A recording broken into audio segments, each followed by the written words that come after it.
Bitcoin is powerful.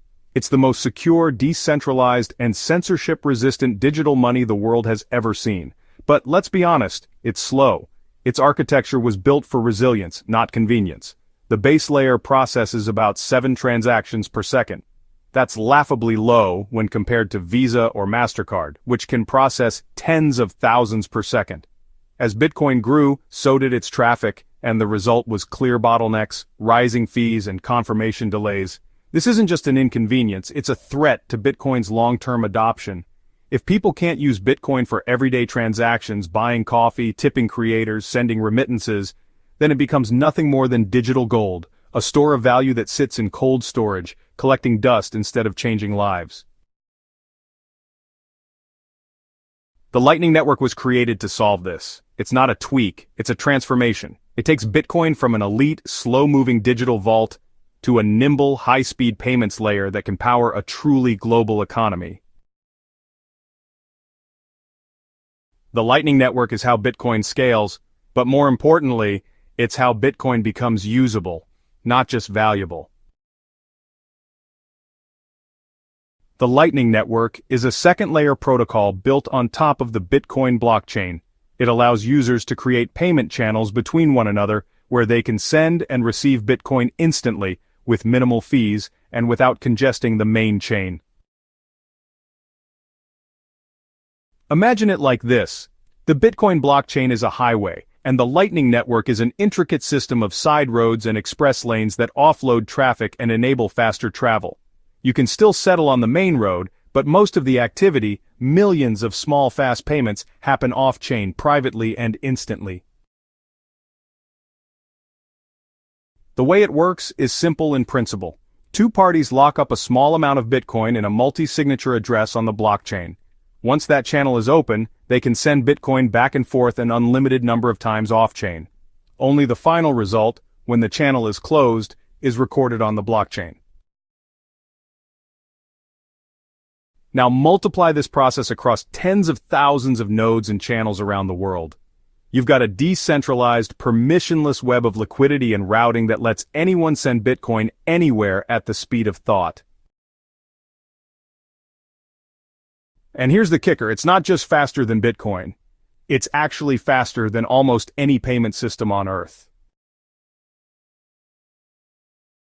The Lightning Network turns Bitcoin into something it's never been before, instant and scalable. With it, you can send fractions of a cent, called SATs or Satoshis, to anyone, anywhere in real time. That opens up entirely new economic models. Creators can get paid per view. Musicians can receive micropayments per second of listening. Developers can earn as their code is used. Websites can offer streaming access, paid by the minute. There's no need for banks, no credit card middlemen, and no outrageous fees for small transactions. This changes everything about how money moves. In emerging markets where people live paycheck to paycheck or don't have bank accounts at all, Lightning makes it possible to transact across borders, without permission or delay. Someone in the United States can send $1 worth of Bitcoin to a farmer in rural El Salvador, and it'll arrive in seconds with fees so low they're almost non-existent. The scalability is shocking. While the base Bitcoin network is capped at single-digit transactions per second, the Lightning Network can theoretically handle millions, not thousands, millions. This is the kind of performance Bitcoin needs to serve as the financial backbone of a borderless, digital-first civilization. The Lightning Network doesn't just make Bitcoin faster, it actually makes it more private. On the base layer, Bitcoin is pseudo-anonymous. Addresses are public and every transaction is permanently recorded on the blockchain. Anyone with a block explorer can follow the trail. Now that's great for transparency, but honestly, it's pretty terrible for privacy. Lightning changes the game. Since transactions happen off-chain and are routed through private payment channels, they don't leave permanent fingerprints in quite the same way. When you send a payment through Lightning, it bounces through a network of nodes, with each one only seeing the hop before and after. It's kind of like passing a note through a crowded room. Only the sender and the receiver know the message's contents. This isn't perfect anonymity, but it's a massive improvement. For people living under surveillance, censorship, or authoritarian regimes, this privacy isn't just a feature, it's a lifeline. And the best part? You don't need to ask permission to use it. You don't need a bank account. You don't need an ID. All you need is a phone and a Lightning wallet. Fees on the Bitcoin base layer can swing wildly, especially during times of high demand. But Lightning transactions? They're dirt cheap. We're talking fractions of a cent, no matter how much you're sending or how far it needs to go. That makes Lightning the most efficient payment rail ever built. So, let's compare that to remittance services like Western Union or PayPal, where, honestly, fees can eat up 5 to 10% of your transaction, and settlement can take days. Lightning sends the full value instantly. No banks, no borders, no bureaucracy. This is already playing out in the real world. In El Salvador, where Bitcoin is legal tender, entire communities are transacting daily over Lightning. In Africa, peer-to-peer Bitcoin over Lightning is outpacing mobile money adoption in certain regions. Businesses from coffee shops to online retailers are accepting Lightning payments with near zero fees and zero chargebacks. Lightning isn't theory anymore, it's becoming an infrastructure.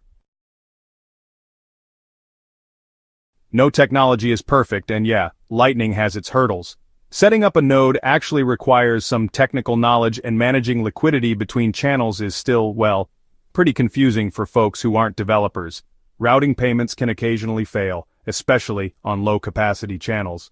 And for now, there's no universal standard for integrating Lightning into all wallets or exchanges.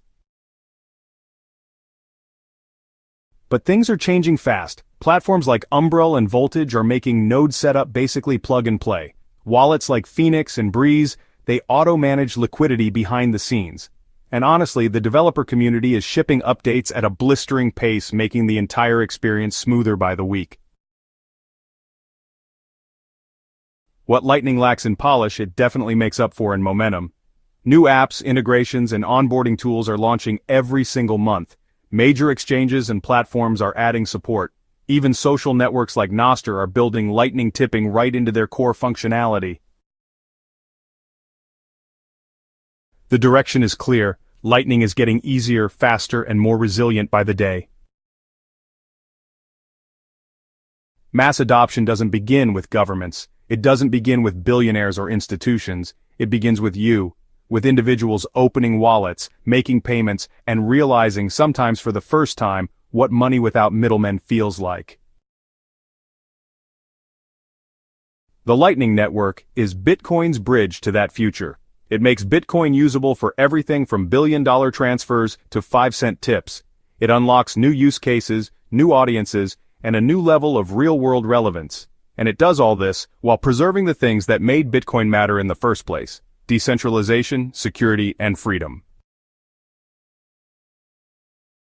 If the base layer is Bitcoin's heart, Lightning is its circulatory system pumping value across the globe at light speed.